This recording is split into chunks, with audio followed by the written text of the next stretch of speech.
Tom Mardis, thank you for being here with me.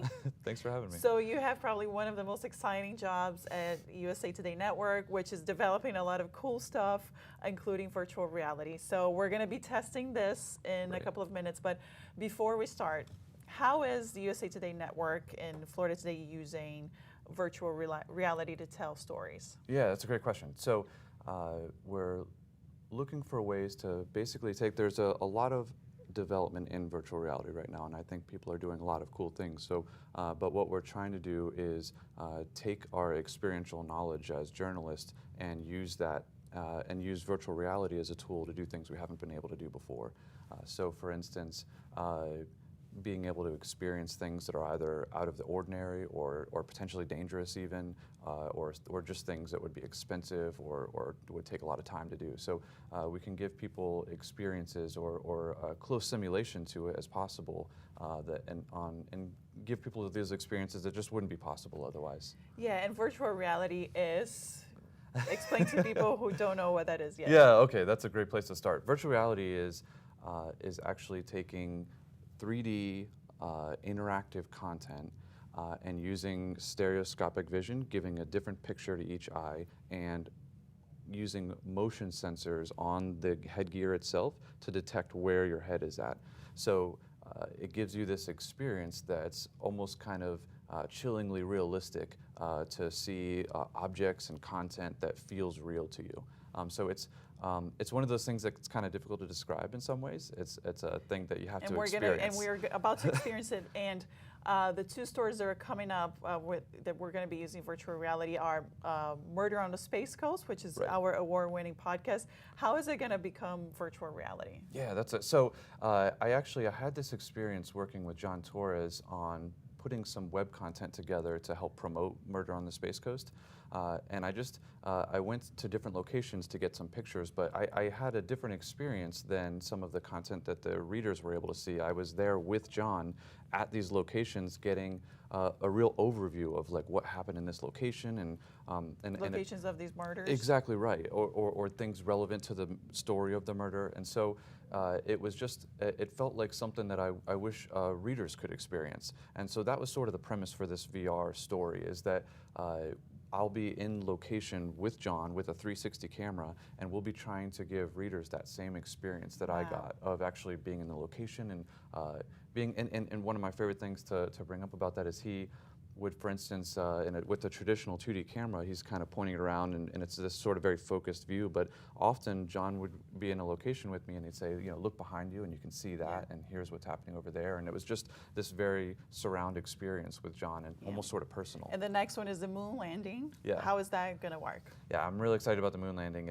I'm working with the Florida Today space team, and we're getting the ability to give people something like almost like a flashback to something in our history that was sort of indescribably difficult to accomplish, and just an amazing thing, and there was a lot of wonder behind it. I think we're hoping to give people a sense of the scale of that project, both just from a physical perspective, but just how people were involved. So people do not need this fancy equipment. They actually need their phone, and it's sort of like a card box thing that you insert on your phone, right? Yeah, exactly. So there's the hope is that there'll be a bunch of ways to do it. Oculus Go is kind of turning into a popular platform. It's something that it's a Facebook company, and they're trying to get like sort of boot up VR. But for a lot of people who aren't early adopters like me, you can get what they call a Google Cardboard, and just like you say, insert your phone into it, and it's just a $5 device. So let's see how this works. I'm going to put this on, and then you're just going to walk me through it. Yeah. And folks are able to watch it, so I'm going to need this. Exactly right. Control over here. And what you'll do to get started is I'm going to help you out here. And just hold down this button, and it'll bring you into the system. And right there in front of you, it says Campfire. Yep. And so this is loading up the experience the program that I wrote. Wow. And the cool thing is that you just look around and you see it's like you're in this program. Oh my gosh. Woo. So let's look at where is Brandy Hall? Yep, exactly. Okay. So. And then the open button right there. Okay. Wow. Look at this. I see computers next to me. Oh, I see a fire truck. Brandy Hall was for those who don't know, was a firefighter from Malabar who disappeared. She was last seen at her fire station. So this is where we are now, right? Exactly right. So, one of the things that we have the opportunity to do in VR is create these locations in a way that gives people the chance to sort of be there. So the firehouse was one of the first things that I started creating. Wow, I can see the ceiling. This is amazing. And what are these little things that I'm clicking on? Okay, so in front of you on the table there are individual items that sort of start up pieces of content or pieces of the story. So and you can see that little preview in front of you. And yeah, exactly right. So it's a pin on a map, and that little object that comes up in front of you, if you wiggle your controller around, it'll like turn it to the left and the right, and it'll turn for you. And you can actually kind of look at that 3D model in different ways. So the program will have the ability to put you into 360, but add sort of layered content into it, like extra 3D models or 2D images. And I see John Torres, yeah, who is the creator of the podcast. So let's look at this one. So I am looking over the lagoon. That's right. So this is actually some test footage for my program. This is actually on a camera rig that I built. So this is a 360 video about 30 feet above my old apartment, looking over the river. I recognize this. This is Stuart, Florida. That's exactly right. Where you and I used to live at some point in our careers. So if we go back, and this is all test footage, right? And then one day this is going to be all Brandy Hall related, right? Yep, exactly right. Oops, I actually went back to the...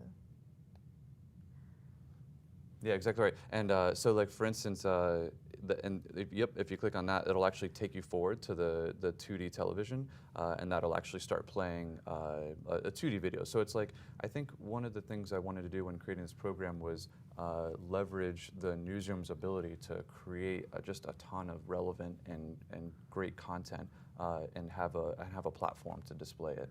Wow, this is so amazing. Never thought this would be so cool, but Tom, now that before we end, tell people when this comes out, how can they access all of this really neat stuff? Oh, great. So absolutely. So we're looking for, in about a couple months is the time frame, and it'll actually come out on hopefully a few different platforms. We're looking at the Oculus Go store. We're looking at Google Cardboard, and also the Google Daydream, which is actually a VR platform that Google built as well. So we're hoping to sort of put it out onto a broad range of places for people to get on board. People just have to download the app, get the cardboard insert, and then they're good to go. Yeah, exactly. And obviously Florida Today will let people know when this is out, but Tom, thank you for sitting down with me. This was a really neat experience. I can't wait to actually see the final product. Yeah, thanks for having me. Thank you.